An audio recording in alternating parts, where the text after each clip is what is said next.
ध्यान रखो, थाने से गाड़ी बुलवाओ, इनको घर भिजवाओ, इनके माँ बाप बुलवाओ, उनकी उसमें छोड़ा जाएगा, ठीक है ना। इनके पापा मम्मी इनका आई कार्ड लेकर आएंगे, ठीक है, आई कार्ड लेकर आएंगे, फिर ये बताएंगे। आधार कार्ड में जो तेरा जी करे तो दूंगा, और तेरे पापा इसके पापा मम्मी दोनों आएंगे, दोनों के तब ये छूटेंगे थाने से। सुनील सर, हमारी डायरी है, कार्ड नहीं है, सिर पे ज्वाइनिंग लेटर नहीं है, सिर पे चश्मे हैं और उल्टी टोपी है सर, और शूज हैं।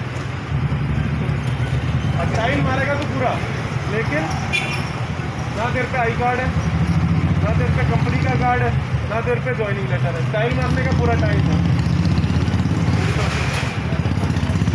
हम घर जाते हैं, आप तो घर नहीं जाएंगे तू भाई हीरो, तो वो जाता है ना पे तू इन दोनों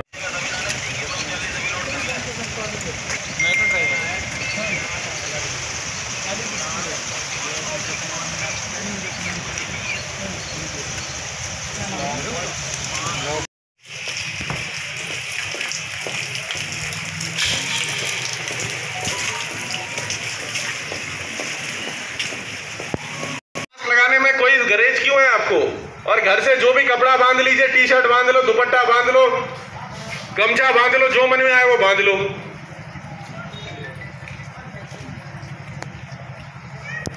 लेकिन बच्चों का ध्यान रखिए सबसे ज्यादा। ये जो बच्चे आपके पुलिस के जाने के बाद वापस गलियों में आ जाते हैं, बिना मास्क लगाए घूम रहे हैं, ये आपकी जिम्मेदारी है।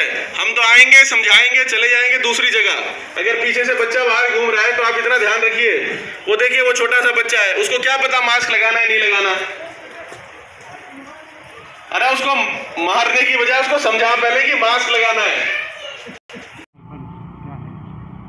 देखिए, ये लॉकडाउन 3 में कुछ व्यापार और कुछ दुकानों को छूट दी गई है, क्योंकि ज़रूरत को देखते हुए उनको अलाउ किया गया है। लेकिन किसी भी प्रकार से ऐसे किसी भी व्यक्ति को परमिशन नहीं दी गई है जिसका कोई काम या कोई मतलब नहीं है। खासकर हम ये चेकिंग करवा रहे हैं कि मोटरसाइकिल पे जो 2-2 लड़के घूम रहे हैं, और बहुत सारे ऐसे हम लोग प्रकरण में पकड़े भी जा रहे हैं जहाँ पे नाबालिग लड़के हैं जिनका घर से बाहर निकलने का अमूमन तौर पे कोई कारण नहीं है, जिनको बाहर नहीं होना चाहिए, ना वो कहीं नौकरी करते हैं, ना उनका कोई व्यापार या व्यवसाय है जहाँ पे वो लगे हुए हैं। तो उनके पास मेडिकल इमरजेंसी के अलावा कोई कारण नहीं है बाहर आने का। उनके लिए विशेष रूप से चेकिंग की जा रही है।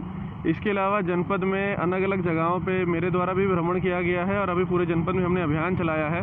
ये देखने में आ रहा है कि क्योंकि छूट दी गई है, कुछ लोग अपने काम पे जा रहे हैं, कुछ ज़रूरी काम से जा रहे हैं, लेकिन उसमें कुछ लोग ऐसे ज़रूर हैं जो मास्क नहीं लगा रहे हैं। तो हम लगातार मुजफ्फरनगर के सभी लोगों से ये अपील कर रहे हैं कि चाहे वो गमछा लगाएं, कपड़ा लगाएं, रुमाल लगाएं, ज़रूरी नहीं है कि वो 3 लेयर मास्क ही हो, लेकिन अगर घर से बाहर कोई निकल रहा है तो किसी ना किसी प्रकार का मास्क लगा के, चाहे वो रुमाल या गमछा ही क्यों ना हो, वो लगा के ज़रूर निकले। सर, कुछ मीडिया कर्मियों के खिलाफ भी कार्रवाई की गई है।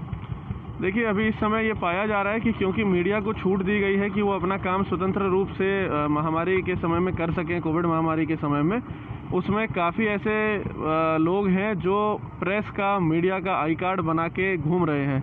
अभी चेकिंग के दौरान हमारे द्वारा 2 ऐसे लोगों को पकड़ा गया है, जिसमें एक का आई कार्ड एक्सपायर्ड भी था, और वो दोनों ये नहीं बता पा रहे थे, वो अपने संपादक का नाम नहीं बता पाए, वो ये नहीं बता पाए कि उनका ऑफिस कहाँ पर है, जिससे ये संदिग्धता प्रतीत होती है कि वो किसी अखबार के ना होकर बल्कि एक फर्जी आई कार्ड के रूप में मीडिया कर्मी अपने आप को जता रहे थे। उनकी अभी वर्तमान में जांच की जा रही है। अगर ये पाया गया कि वो फर्जी हैं तो मुकदमा लिख के उनको जेल भेजा जाएगा। निरीक्षण के दौरान कुछ बेवजह लोग घूमने को मिल रहे हैं बार-बार कहने के बाद। देखिए, काफ़ी जगहों पे ऐसा है कि लोगों को हम ये समझाने का प्रयास कर रहे हैं कि यदि कोई ज़रूरी काम है तो ही बाहर निकले, और अगर बाहर निकलते हैं तो मास्क ज़रूर लगाएं। तो लगातार लोगों को ये समझाया जा रहा है कि 2 ही महत्वपूर्ण चीज़ें सबसे ज़्यादा इस समय हैं कि मास्क, रुमाल, गमछा कुछ भी ज़रूर मुंह पे लगा के रखें, और आपस में 2 गज दूरी ज़रूर बना के रखें। ये दूरी बना के रखना बहुत ज़रूरी है, चाहे आप दुकान पे हो, चाहे आप किसी काम पे हो, चाहे आप किसी व्हीकल के ऊपर हो, लेकिन आपस में दूरी बराबर बना के रखें, और कोई ना कोई मास्क के रूप में किसी ना किसी चीज़ को मुंह पे बांध के रखें। Thank you.